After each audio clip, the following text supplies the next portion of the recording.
नमस्कार दोस्तों, मेरा नाम है रचित। मेरा नाम देविका है। मेरा नाम है आकिफ और हम मेडिकल स्टूडेंट्स हैं। आज की इस वीडियो में हम आपसे एक बहुत ही प्रचलित परंतु नजरअंदाज की गई स्थिति के बारे में बात करने वाले हैं, जिसका नाम है डिप्रेशन।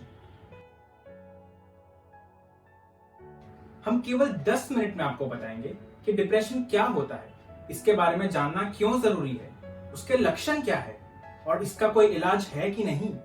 तो चलिए शुरू करते हैं। हम सब अपनी जिंदगियों में कई बार उदासी और मायूसी महसूस करते हैं, फिर चाहे वो जॉब में प्रॉब्लम के कारण हो, एग्जाम में बुरे मार्क्स के कारण हो या ऐसे ही बैठे बैठे किसी सोच के कारण हो।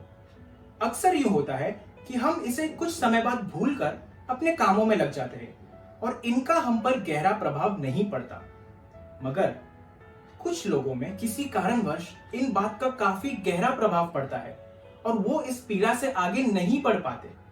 इसलिए यह बहुत जरूरी है कि हम समझें कि डिप्रेशन क्या है। डिप्रेशन एक मानसिक स्थिति है जिसमें यह उदासी 2 हफ्ते या उससे ज्यादा तक रहती है। डिप्रेशन में किसी भी काम में मन नहीं लगता और किसी भी चीज से संतुष्टि नहीं मिलती। हमारी नींद, भूख आदि पर गहरा प्रभाव पड़ता है। यह बहुत जरूरी है कि हम आम उदासी और डिप्रेशन में यह फर्क समझें। याद रखिए, डिप्रेशन एक कमजोरी या शर्मिंदगी की वजह नहीं है, यह एक बीमारी है और इसका पूरी तरह इलाज किया जा सकता है। डिप्रेशन के लक्षण क्या है और हमें पता कैसे चलेगा कि ये हमें है कि नहीं। हम सब अनोखे हैं, हम सबका मुश्किलों से लड़ने का तरीका और क्षमता अलग है और हर मुश्किल का देखने को नजरिया भी अलग होता है। तो आइए पहले कुछ लक्षणों पर नजर डालते हैं। पहला लक्षण है मन का उदास रहना। इतनी उदासी रहना कि कोई काम कुछ भी इसे कम नहीं कर पाता है। यह हर दिन भर हमारे साथ रहता है। इसे हम परसिस्टेंट एंड परवेसिव सैडनेस कहते हैं। दूसरा लक्षण, किसी भी काम में मन न लगना। सिर्फ काम या पढ़ाई से मन नहीं हटता, उस हर चीज से भी मन हट जाता है जिससे हमें पहले खुशी मिलती थी। हम कुछ करना ही नहीं चाहते। तीसरा, अपने आप को कोसना और कसूरवार मानना। ये सोचना कि मुझसे कुछ नहीं होगा, मैं फेलियर हूँ। चौथा, शारीरिक कमजोरी और ऊर्जा की कमी। पांचवा, आसानी से ध्यान भटक जाता है। छठा, भूख में बदलाव। आमतौर पर भूख मर जाती है और वजन घट जाता है, लेकिन कभी कभी भूख बढ़ भी सकती है और वजन बढ़ भी सकता है। सातवां, फिजिकल एक्टिविटी में कमी। आठवां और सबसे सीरियस लक्षण है मन में हानिकारक विचारों का आना और अपने आप को तकलीफ पहुंचाना, यहाँ तक कि सुसाइड करने का भी विचार आए। नौवां, नींद में कमी, खासकर सुबह जल्दी आंख खुल जाना। इनमें से अगर आपको कोई भी 5 लक्षण 2 हफ्तों से ज्यादा तक नजर आए तो उन्हें डिप्रेशन कहते हैं। अगर आपको ये लक्षण अपने आप या अपने आसपास किसी में नजर आए तो तुरंत अपने डॉक्टर से बात कीजिए। और बच्चों में इसके क्या लक्षण है? पहला लक्षण है स्कूल न जाना। दूसरा, स्कूल में ध्यान न लगना। तीसरा, अकेले अकेले रहना। चौथा, अपने परिवार वालों या दोस्तों से बात न करना। और पांचवा, अत्यधिक रोना। ये सब लक्षण बच्चों में नजर आते हैं। अब जानते हैं कि डिप्रेशन क्यों होता है। जैसा कि हमने कहा, हम सब अनोखे होते हैं।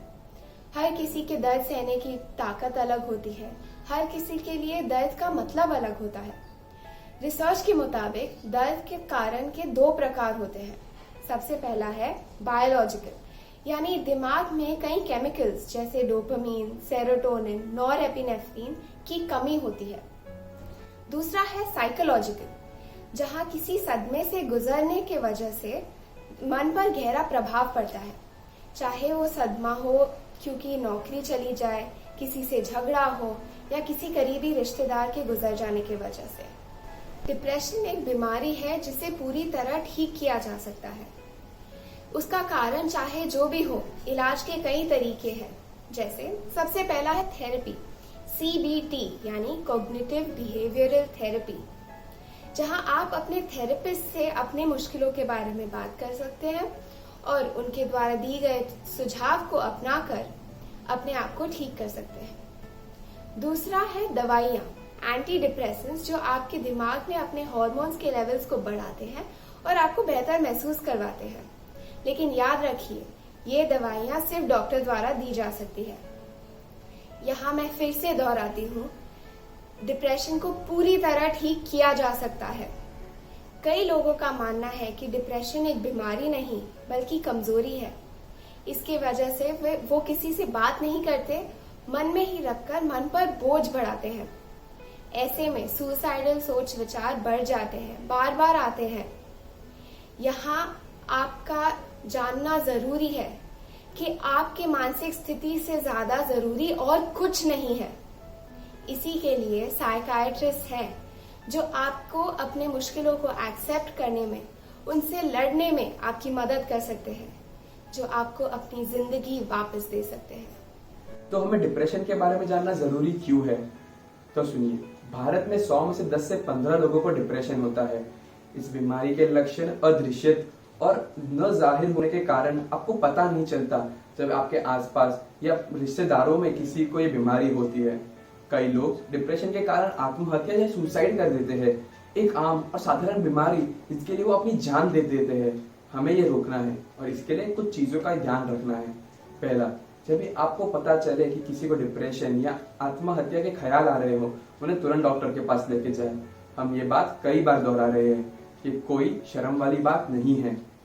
दूसरा, जब भी आपको पता चले उन्हें डिप्रेशन है तो उनकी बातों को सुने, उनकी तकलीफ को सुने और उन्हें साहस दे कि वो इस मुश्किल से बाहर आ सके। तीसरा, वो अकेले नहीं जो इस मुश्किल वक्त से गुजर रहे हैं, ऐसे और कई लोग हैं, तो उन्हें सपोर्ट ग्रुप ज्वाइन करने के लिए कहें ताकि उन्हें जीवन जीने का साहस मिले। चौथा और सबसे जरूरी बात, उनसे कभी ना कहे कि उनकी तकलीफ छोटी है। वो चाहे आपके लिए कितनी भी छोटी क्यों ना हो, वो उनके लिए जिंदगी और मौत का सवाल है। कई लोग का मानना है कि डिप्रेशन के लिए कोई इलाज की जरूरत नहीं है, ये खुद पे ही ठीक हो जाएगा। ये गलत है। डिप्रेशन टीबी, डायबिटीज, दमा जैसी ही एक बीमारी है जिसका इलाज करना जरूरी है। याद रखिए, डिप्रेशन कोई शर्म की बात या किसी कमजोरी का सबूत नहीं है। तो चलिए कुछ अफवाहों पर नजर डालते हैं। डिप्रेशन किसी बुरी घटना के कारण ही होता है। अक्सर डिप्रेशन कोई बुरी घटना की वजह से होता है, मगर यह बिना किसी वजह अचानक भी हो सकता है। एंटी डिप्रेसेंट्स लेने से मानसिकता और पर्सनालिटी पर बुरा प्रभाव पड़ता है। एंटी डिप्रेसेंट्स दिमाग के कुछ चुनिंदा केमिकल्स की कमी को ठीक करके डिप्रेशन से काफ़ी हद तक राहत दिलाते हैं। यह आपकी पर्सनालिटी को नहीं बदलते हैं। हमें जिंदगी भर दवाइयों के सहारे रहना होगा। कई बार एंटी डिप्रेशन दवाइयाँ साइकोथेरेपी के साथ आपको कुछ ही महीनों में बेहतर महसूस करा सकते हैं। ऐसा होने पर आपके डॉक्टर इन दवाइयों को कम या बंद भी कर सकते हैं। अपने डिप्रेशन के बारे में बात करके कोई फायदा नहीं, यह सिर्फ दुख को बढ़ाता है।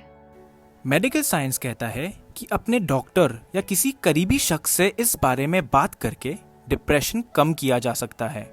इसे अपने मन में दबा कर रखना हानिकारक है और दुख को कम नहीं करता बल्कि बढ़ाता है।